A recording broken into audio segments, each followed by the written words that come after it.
Hello there, this is Rom Wills coming back at you with yet another podcast. Chads, Tyrones, Pookies, Ray Rays, ASPs, Mr. Goodbars. Never have issue with my philosophy. You know what, I gotta bring this up because you know what I found interesting? Because of course I always get some detractors or something, right? Always get them. Thing is, it's nothing new. When I first came out with my book back in 2000, really 1999, that was the first edition of it, right? That was the first version of my book, Nice Guys and Players.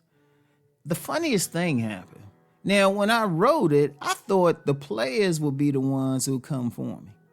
Seriously, I thought the players would be like, nah, don't do it like this. Seriously, I thought they did. And the only reason I even thought that is I thought they might have just had a different style, right? And I thought the nice guys would embrace it. Or the nice guys, the nerds, the lames, kind of cats that people would call incels. I thought they'd be like, yes, Rom, you are a hero. I got the total opposite. Now, I had some who would buy the books, but then they'd be the main ones give me negative reviews on Amazon or something. Meanwhile, whenever I was out and about doing a book signing or vending or something like that, dudes who were straight up players, I mean, you look at them, I mean, they would be the type that guys would call Chad or Tyrone, right? You know, those guys who are, they say they handsome, got the tall height and all of that. Or, another philosophy or another viewpoint is the thugs who would get it. Straight up dudes who had kind of that street vibe and everything. They would buy it. They would buy ASPs. For those who don't know what ASP is, Alpha Showpiece. That term was introduced by Cousin T-Taw. And, those are like those guys who can be male exotic dancers. Women go crazy. They just head to toe got it all. They'd buy it like crazy. Seriously. Right? The Mr. Goodbars, because, I talk about the one group of the select, the Mr. Goodbars, like women throw them the poo. They would buy it, They would buy it, right? I was like, damn, wait a minute, right? Seriously, and I'm just being real. In 21 years, I've never had one of them come back to me and say this is some crap, or I don't agree with you. And these were the type of dudes who look you dead. They wouldn't do it on some, some social media or message board or something. These type of dudes get in your face and if they got a problem with you. And they were like, Rom, this is some good ass shit, man. In fact, I had several of them who would sell the book for me. That's how deep it was. They were like, man, you understand what the fuck is going on out here, right? And I've always thought that was interesting because then when you get the other side, you get some guys like, oh, he don't know what he talking about and all of that. But I'm like, well, wait a minute. The guys you think got the play, they co-sign it. Indeed, even in my comments, if people really look at my comments, most of the men who comment on here are actually co-signing. I get a few who going to be like, oh, man, that's some stuff. That's some good stuff. And it's a little bit better, but I got an observation about that too. But it's usually guys already there. They co-sign it. And then the guys who might be learning something, they were always the guys just on the edge of it. Because in T-Taw would call them pre-select. Like just on the edge, they might have need like, a little tweaking here and there just to get there, right?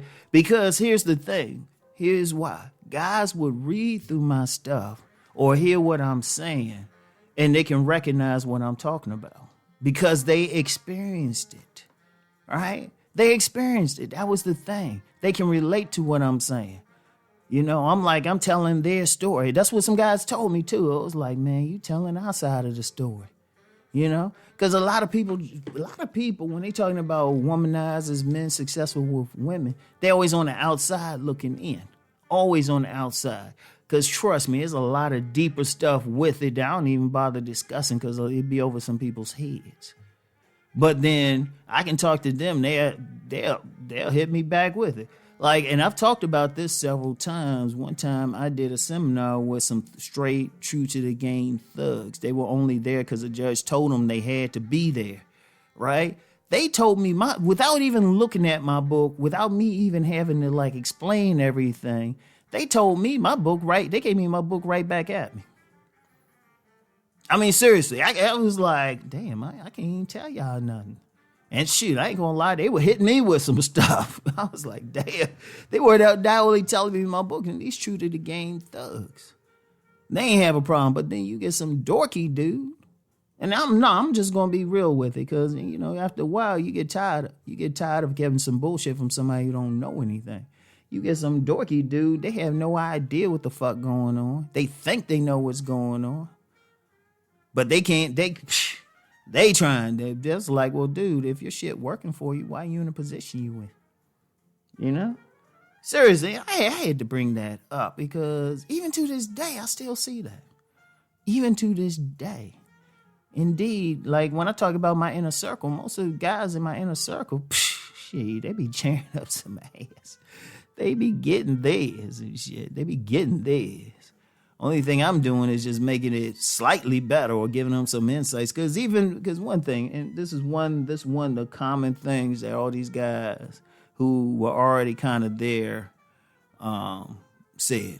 It was always that, there was two things. Well, it was always that one woman that they couldn't get.